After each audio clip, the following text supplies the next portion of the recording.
Welcome to another episode of the podcast. Dr. Thomas Hemingway here. Make sure you subscribe and hit that notification bell so you never miss out. Super pumped for this episode today, guys. We have such a treat. We have the president of Success Enterprises, which is Success Magazine, success.com, and of course, the coaching that goes with it. He is an entrepreneur. He is expert in human performance. We're going to talk about all kinds of cool stuff. We have Jairek Robbins on the show today. Aloha, Jairek. Aloha. Good to be here.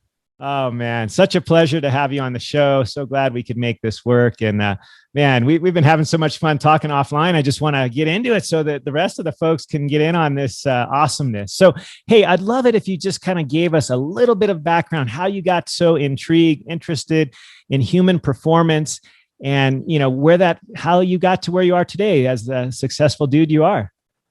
Totally. Human performance. Oof. I don't know. I went into high school 5'9", 225 pounds, and it wasn't muscle. I was kind of a big kid. I immediately got recruited for the football team because I was one of the largest kids in the school. I think sports kind of got me into the rhythm of working out and liking how that felt.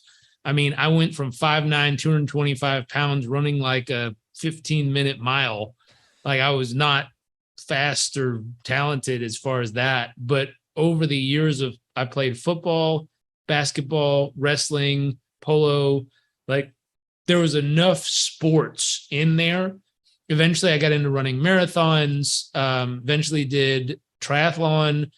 All of those things started kind of with high school sports. I played sports younger, baseball, but that didn't really click. High school is where it really turned on. And then the neat part was it wasn't really about health back then. It was about performance, meaning could I get myself to perform better, sometimes in spite of health. And that's an iffy thing that a lot of people get carried away with in performance is we start to think I'm young enough, I have enough time, it won't do that much damage. And I watched friends, tear stuff, break stuff, all kinds of bad habits and pushing too far because we were just attempting to figure out what we were capable of. If you fast forward, probably marathon running started my freshman year of college was when marathons started to kick in, and that became fun and like, ooh, this is cool. I could run 26 miles in a go. Half marathons were really fun. Full marathons were a bit of a pain. I think my first marathon was my favorite only because I didn't technically train for it.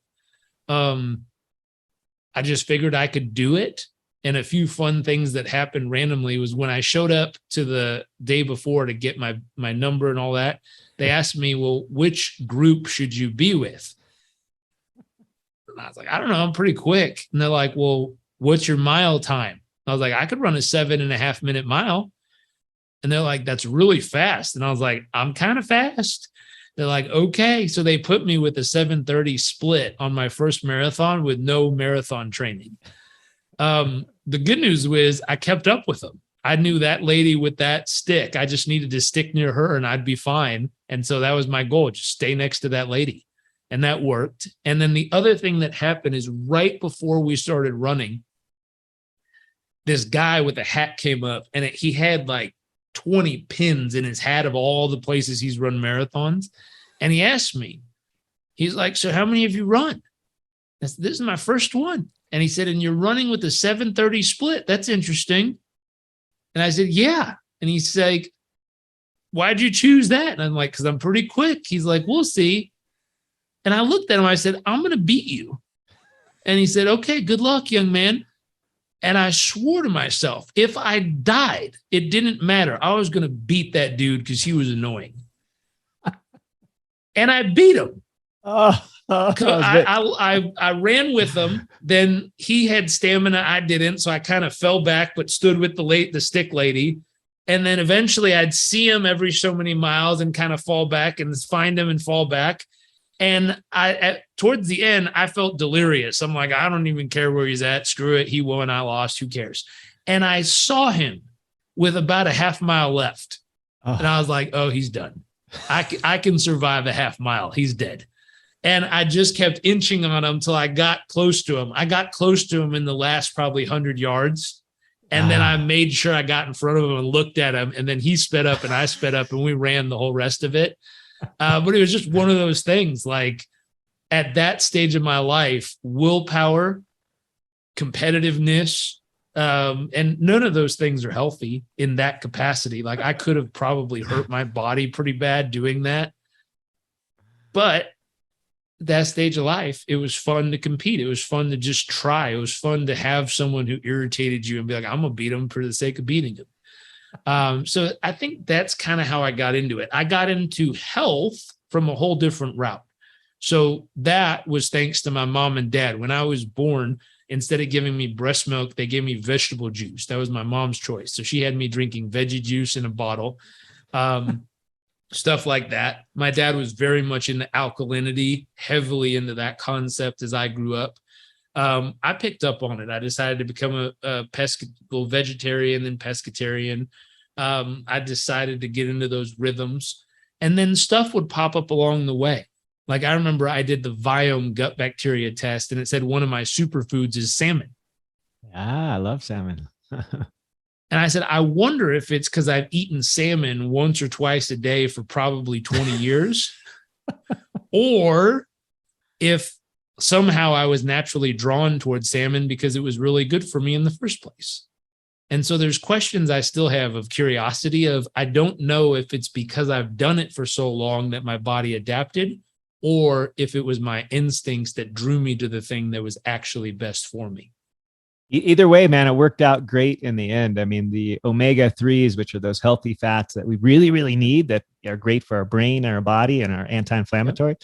I mean, as you know, salmon is chock full of that. So yeah, whichever it was, the chicken or the egg, it worked out great. And keep crushing that. I love salmon myself. I'm kind of, spoiled in Hawaii. We get to have that fresh caught tuna, which is ahi. And I love eating it all kinds of ways, raw, poke, and all kinds of ways. But I'm good about not eating it every day, always, because, there's always that chance of mercury and things like that. You don't want to get too much of that. So when I travel, unless it's coastal, I never eat fish. I'm in Utah at the moment and I don't eat any fish for months at a time when I'm here.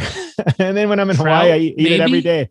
Yeah, maybe, I guess, but I just don't think it has the same kind of taste as that fresh ocean the fatty fish like salmon and tuna. Like when you get it fresh caught that same day, there's nothing like it. I mean, can you think of like eating tuna or not tuna, but trout raw? Like that just kind of makes me go, ooh, but like ahi, and poke or whatever way you like it, sushi, what have you. I mean, that stuff is golden. I don't know. Maybe I'm just speaking to the choir, but some people don't like it. I love it. It's great for you. I mean, great for you for so many ways. And I find that interesting what you said, like, you're not sure if you were always drawn to it or something that, just kind of worked out that way. And I think what's interesting about, let's say nutrition and diet is that our bodies are pretty smart. They have this kind of inherent intelligence.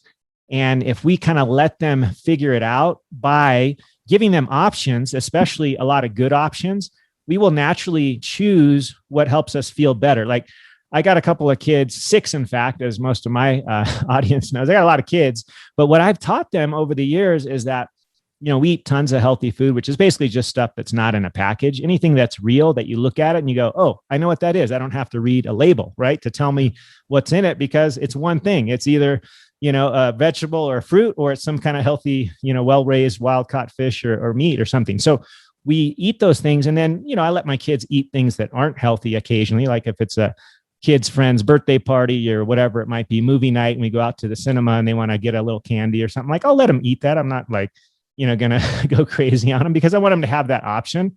And then later we'll talk about, so how did you feel after? And it's usually, and I don't give them any hints. Like they'll tell me, hey, my stomach kind of hurt after I ate that candy at the movie theater, or after I had that whatever cake or what have you at the kid's birthday party. And they'll be like, I didn't even feel that good. And so I really believe our body has that kind of innate intelligence, and we thrive when we eat the stuff that's good for us, which is, as you know, the stuff that we've been eating for millennia, that so-called real, whole, fresh, food, like the Mediterranean folks that we mirror often, or we like to, right? To have that whole foods diet that's full of the good stuff. But one thing I wanted to ask you about is, I know in your work, you're all about performance, not just about sort of the physical and the health aspects, but how that can affect your sort of work performance, if you will, and how have you found that to go hand in hand? And when you work with people, I know you coach tons of people around the world, how do you incorporate that sort of health aspect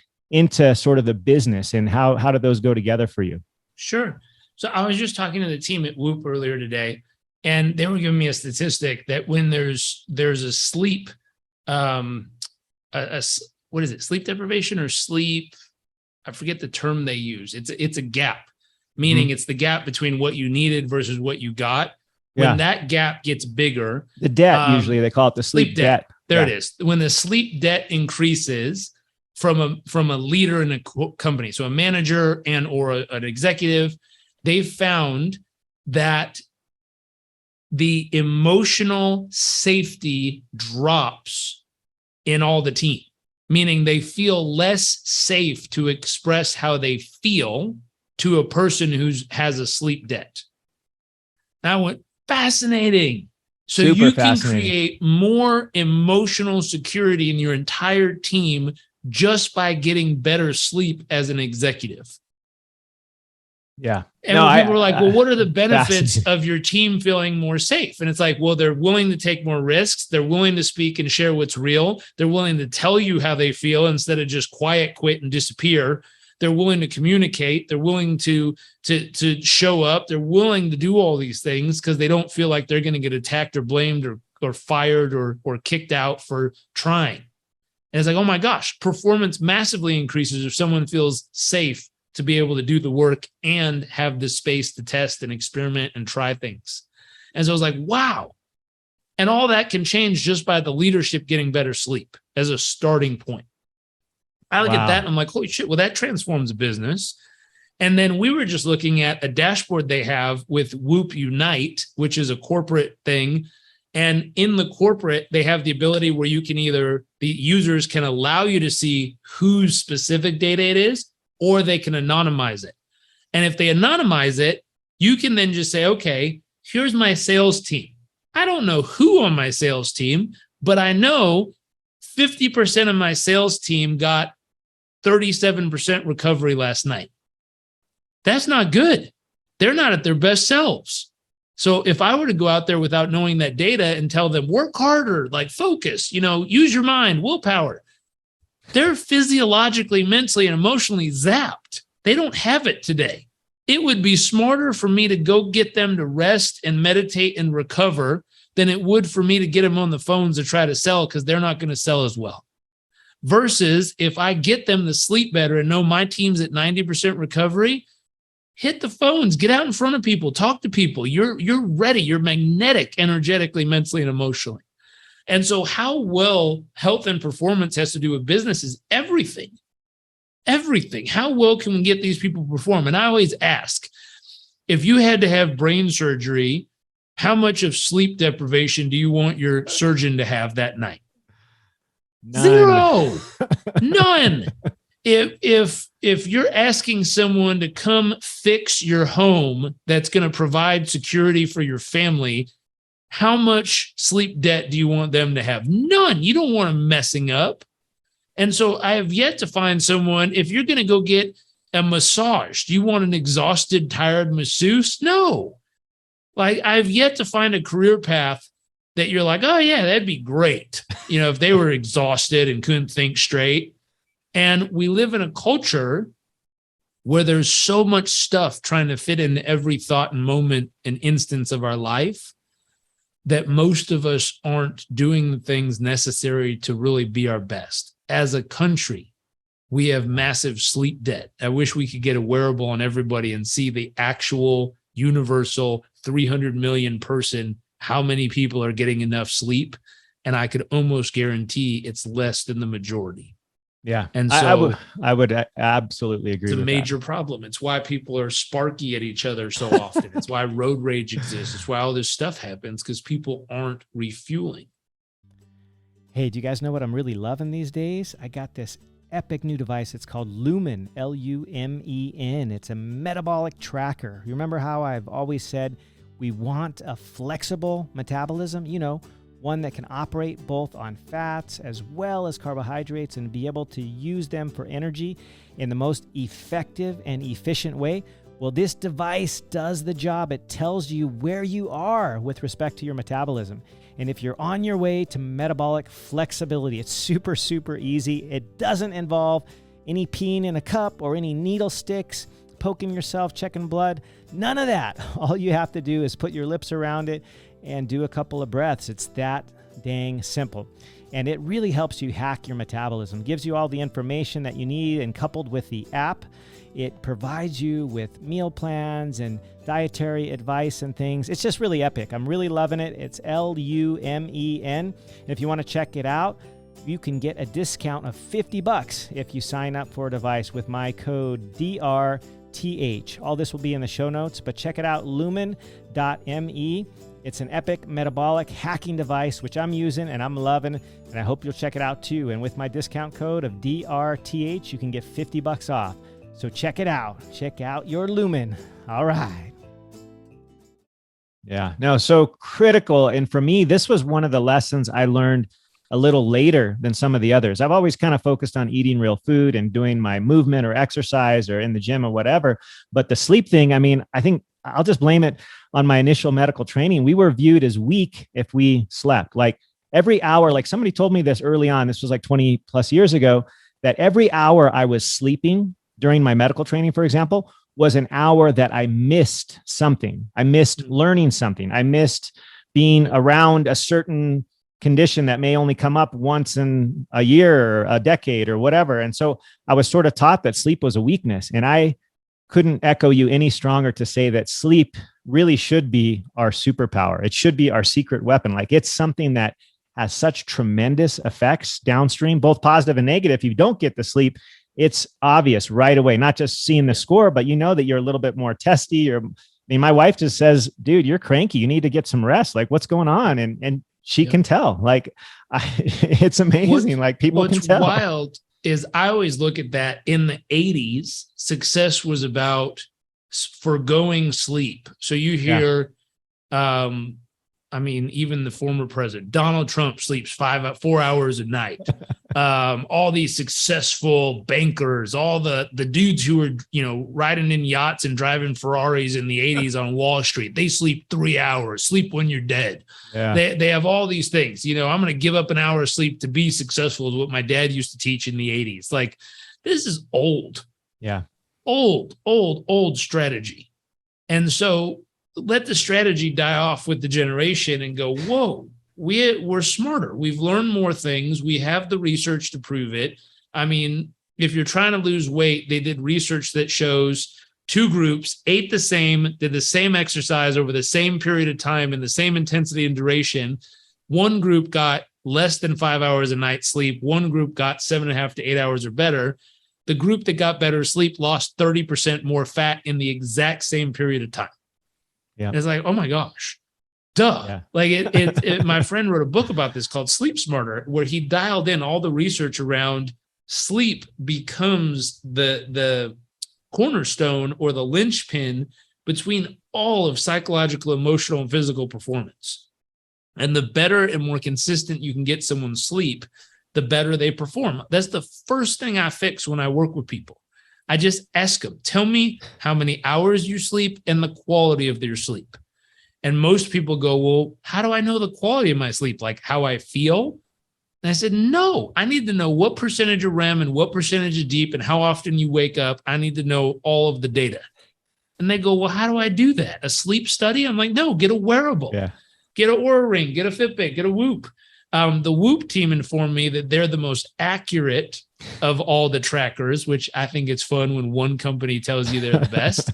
But there was a study done in Australia from one of the major research groups that actually found Whoop is delivering medical grade accurate data via their device. And I went, that's cool. That's good to know.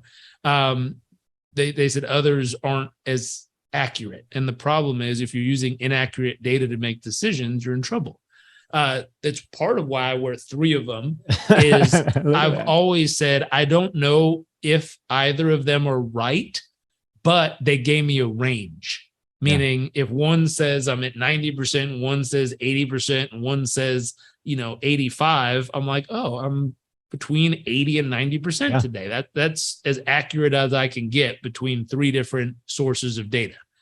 And I always used it that way. I have a little more faith in Whoop now based on the research, but it was a concept of, can I get the range that I'm in? And then can I ask myself, what could I do today to be 10% better? What could I do today to be 2% better? And for people who are avid athletes, if you look at the curve, like the 10% people on the top, they love this shit. They're all over it. They're measuring everything. They're figuring out if you eat 2 hours before sleeping versus 5 hours before sleeping, what's the difference in the quality? Like they know the difference. The majority of people in the middle, there's people at the other end who literally don't care. Like they're the ones who tell you, my great grandma smoked 5 packs of tequila and drank cigars her whole life. And my God, she lived to 100. So am I. It's like, okay, great. They literally don't care. You could show them proof and they do not care. The people in the middle, it's usually micro decisions that lead to giant life-changing results. And so it's just the awareness, like a person who steps on the scale once a day tends to lose weight and get healthier only because they're very aware of what the number is, and then they do something about it. And so the reason I like trackers and data and information, everything between Muse that tracks how well you can clear your mind in the morning, to Mindy, how well you can actively focus your brain while playing a video game with your brain, Spire that tracks your breath patterns all day and tells you when you're calm, focused, or stressed, and how to breathe your way back to calm. All these are trackers that give you information. But then there's stuff that does the work for you. One of my favorites is Apollo. Apollo is a device made by a psychiatrist who was helping people get off of drugs and alcohol, who figured out the thing that causes them to reach for the drug or alcohol or vice is stress. And he said, if I can relieve the stress, then there's no urge to reach for the vice. And so he figured out through watching animals and observing how they decompress their nervous system, that when like a zebra gets chased by a lion, it goes into fight or flight. When it stops and it's safe, you'll see this twitching pattern in its hips that's telling its nervous system it's safe and it can calm down now. And it immediately calms the nervous system of the zebra down. He said, I wonder if we can produce the same result in humans. And so he took a bracelet, you put it on your ankle, it vibrates your leg bone, and it vibrates in a pattern that tells your peripheral nervous system you're safe and you can relax now, and it calms your entire body without you having to do anything. You don't actually have to do the work. All these other ones require you identify what's happening and then you do the breathing or you do the exercise or you do the meditation. This one, you just tell it, I need to be calm now, and hit the button, and it vibrates in a pattern that literally calms your nervous system down. Wow. Epic. You mentioned a couple of things, and I think you're referring to Sean Stevenson in his book, Sleep Smarter, which is awesome book. Man, I hope everybody's had a chance to read that. If not, go out and get it. Has all the pearls there. He discusses, I don't know, about 20 things that are his top sleep tips or hacks. Is there any one or two that you noticed in your life has been the most helpful, or that you see with clients has been the most frequent, that when they kind of adjust or tweak those couple things, that it really leads to big successes, just kind of to move the needle? What have you noticed? I can show you. So speaking of what I just said, I can bring up one of my clients real quick and check this out. I'm going to share this on the screen. Oh, I can't share. Oh, shoot. Okay. I'll get that to you, but say it verbally and I'll make sure you can share. Cool. So I checked in on his sleep, and his average sleep performance for this period of time dropped down to 87%, which is normally at 90%. So I text one of my clients, hey, get your sleep back into the 90s. This is low for you. You can share now too if you wanted to. Yeah, sorry about that. Let me show you. So he wrote back, I checked his sleep. It was down at 87%, normally in 90s, so he was low. So I pulled this up and I said, hey, get your sleep back into the 90s. He said, definitely. Last night was a late night. Didn't get home from work until after 12. Had to wake up early today. I should get enough hours tonight. 7.5 to 8 is what he's targeting. The good news is, though, my deep sleep and quality of sleep has been getting better since I've been wearing Apollo. I've been getting over upwards of an hour to an hour and 45 minutes of deep sleep. Before, I would only get 30 minutes. Yeah, that's significant. That's significant. So we have him wearing Apollo, and all of a sudden he sees the difference between 30 minutes of deep sleep to an hour or an hour and 45 minutes of deep sleep per night. He didn't have to do anything different. All he did was slap it on his ankle and hit on. So I've learned humans, the 10% of us that love stuff like this, oh man, we're going to do some Wim Hof and ice baths and saunas, and then we're going to go for a workout and get our sun first thing in the morning. Yeah. We're going to wear, hold on, let me grab them. We're going to wear our Swannies. We're gonna. They sent me a new pair. Let me unpack them real quick. Literally coming right out of the package. We're gonna wear our Swannies to make sure the blue light doesn't get us. Blockers. We're gonna use F.Lux to take the blue light off the screens. We're gonna do a sleep sanctuary. We're gonna make sure it's quiet and dark in our room. Sleep mask, temperature down. I have the Uller cooler system in my bed that keeps the temperature cool. We're gonna do everything. For the majority of humans, the work is the thing that prevents them from getting the result. And so I look at what's the thing they can do that doesn't require them to do any work. Now, that's not a whole lot of faith in humanity, but there's reality to it. Yeah, keep it simple. There's reality. The reality is most people aren't willing to do the effort to get the result. That's why most people don't have the results they want. And so in that case, how do you help someone get started? And I think Apollo is a great place to start because it does the work for you.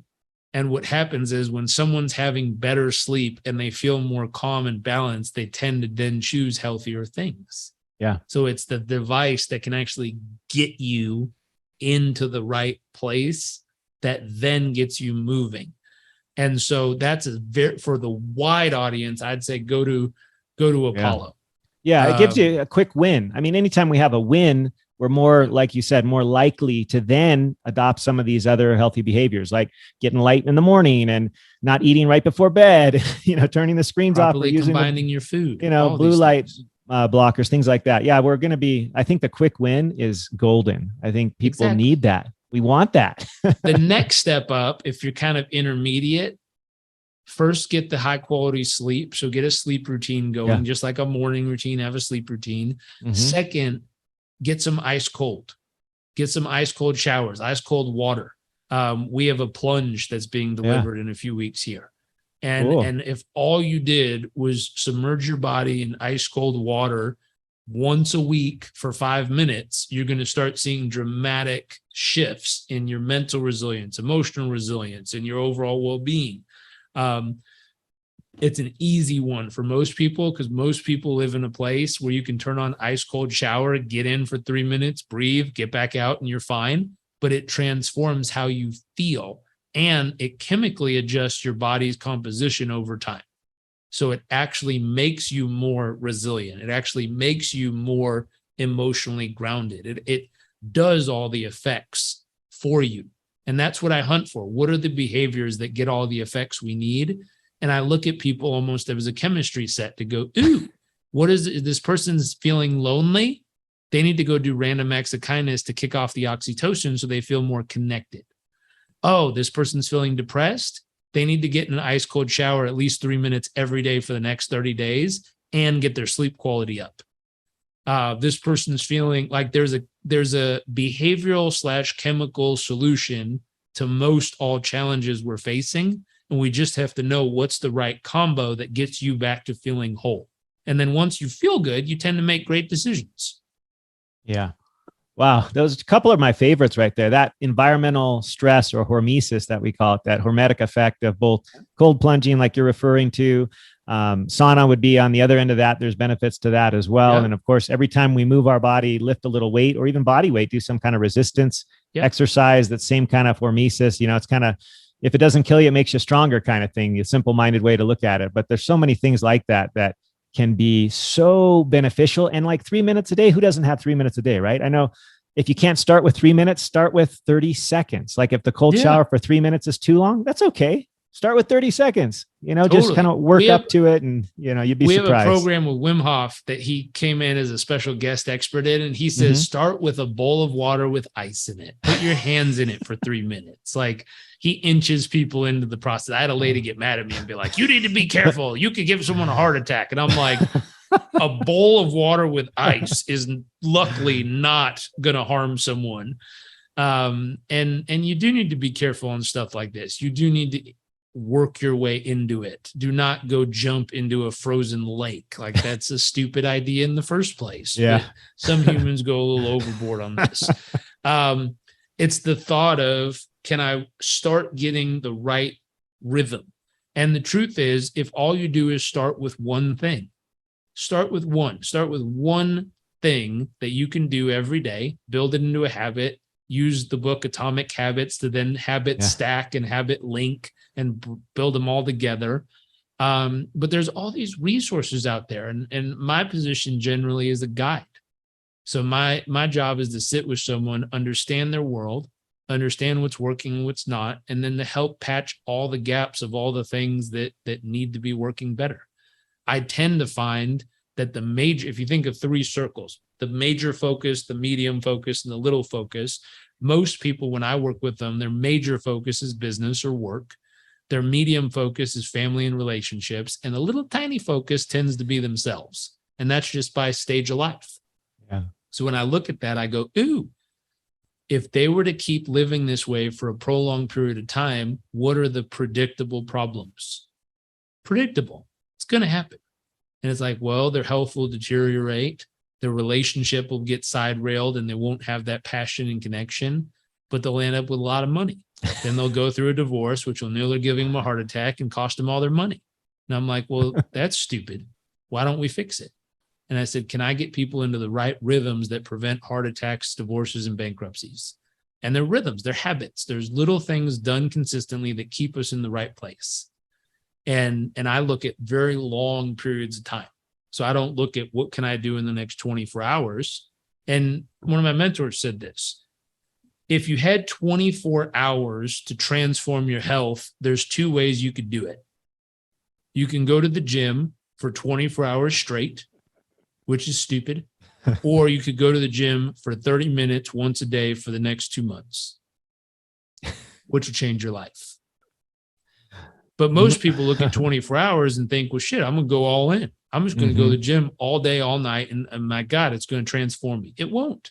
It'll make you never want to work out again. Yeah, you'll be so hate sore. The gym after that. The key is, could you go for 30 minutes and walk for 15?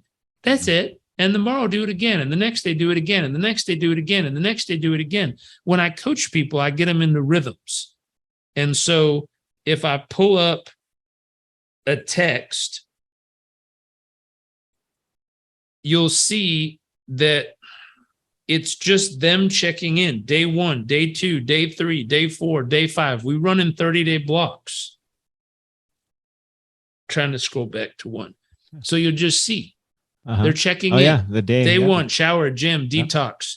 Day 2, board report. Day 3, board report. Day 5, shower, gym, detox, cardio. Shower, detox, cardio, stretch, shower, cardio, gym. It's simple. But if I can get them into that motion and get it normalized where it's just part of their life and it's a rhythm, it transforms everything. It transforms how they feel. It transforms how they communicate. It transforms how they run their business. It transforms how their relationship goes. It transforms their intimacy and passion and lovemaking. Transforms how well they're as a father or a mother. Transforms everything. And so it's getting the right foundation in place and then getting them into the rhythm. And you can see I communicate daily with them to keep them in that rhythm until they really have it. Yeah. So critical there, just to get in the rhythm and then once, or get into motion, overcoming once you get into the inertia. Inertia is the body that stays in motion will, remain in motion. And if you're at rest, you're going to stay at rest. But once you get going, you're going, you're in that rhythm, like you say. I love that. And it's a scientific principle. It's simple. The thing that I love what you've shared about all these is it's actually pretty simple, but you got to get into motion. You've talked about, the sleep part, which is critical. You talked about the movement or the exercise part, critical. Those little challenges like the cold plunges and things like that are like the bonus stuff that not only is great for your body, but I feel like it gives your mind a win. Like if you can overcome getting into that cold shower for starting with 30 seconds and you're up to 3 minutes, like you can do about anything. Like 3 minutes in, 50-degree water. That's hard if you've never done it before, right? But you get to that and you're like, shoot, I can do that.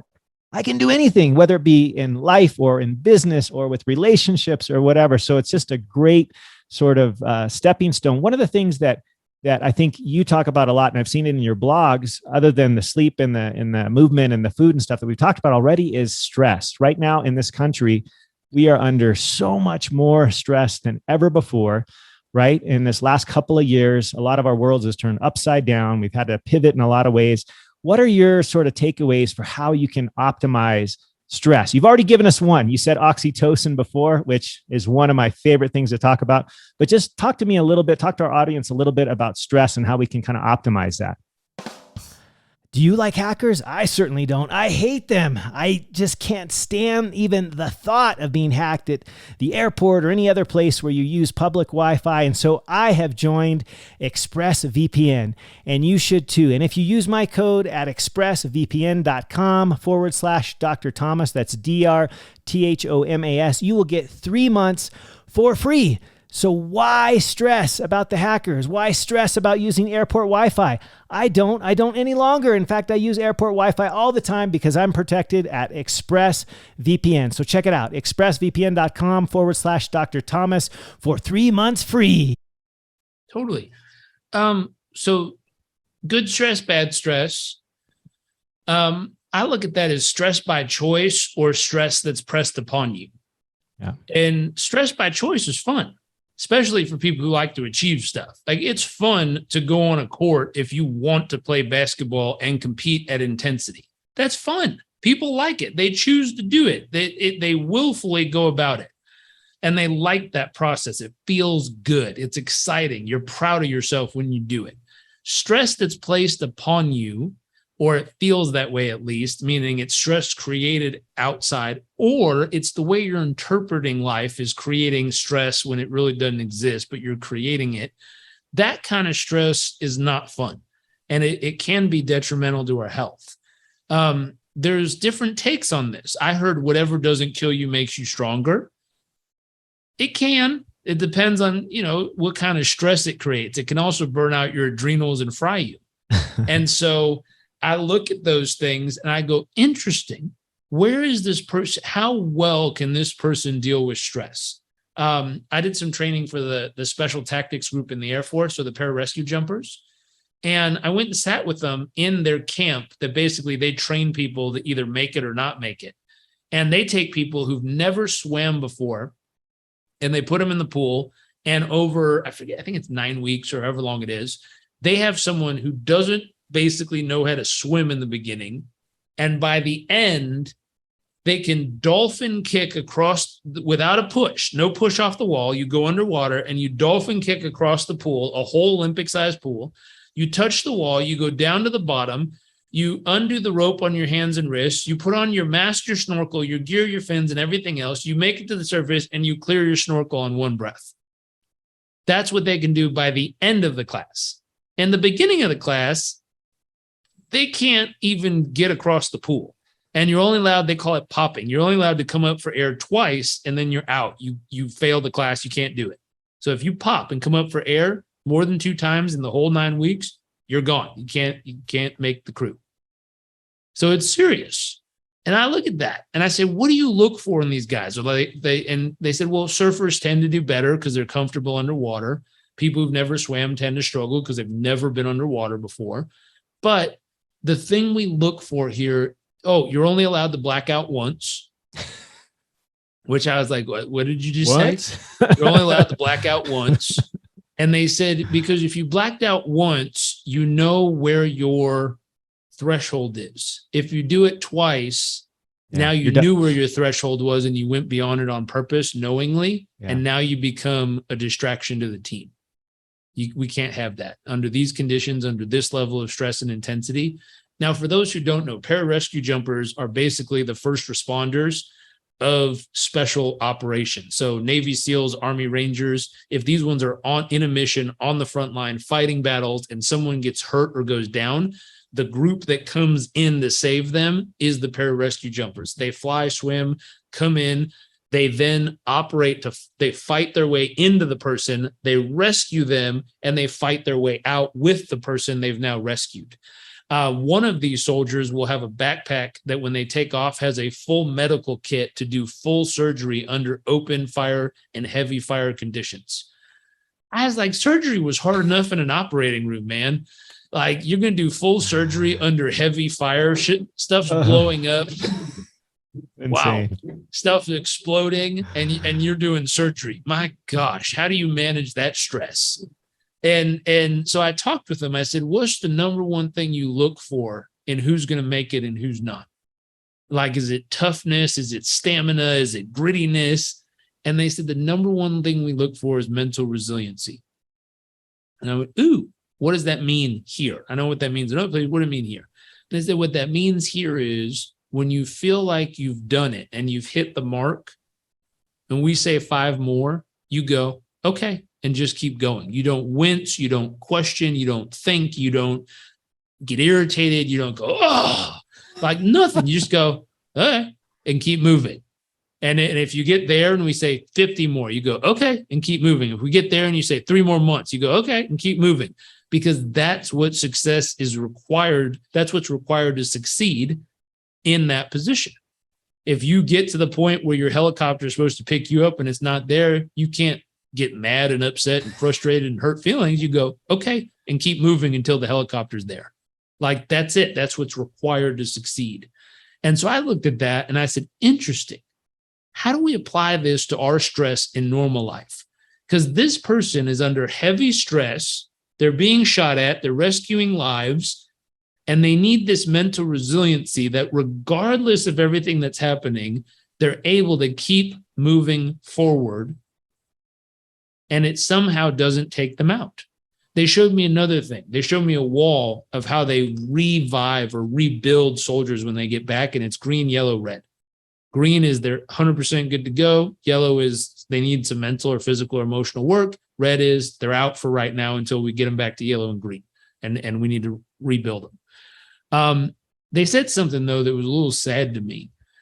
And they said, no matter how many times we get them back to green, in the work we do here, they'll never be the same shade of green ever again. And I went, oh, that stings a little, because I like humans. And if those humans are willing to risk their lives, that doesn't feel right, that they know they're actually giving up layers of themselves that they'll never get back for the sole purpose of saving other people's lives. Their motto is first there that others may live. And I went, wow, I really respect these people. They're willing to lay it on the line purely for others' sake, knowing they'll never get it back. But they're willing to. And my thought is, how do we help them under that kind of stress then? What are all the things we can put in place that give them the best chance at getting back to the closest they could ever possibly be? There are new things coming out that get them much closer to the same shade of green. People who have PTSD, there's a medical intervention that can be done where they give a person a shot and it takes away the emotions connected to the memory.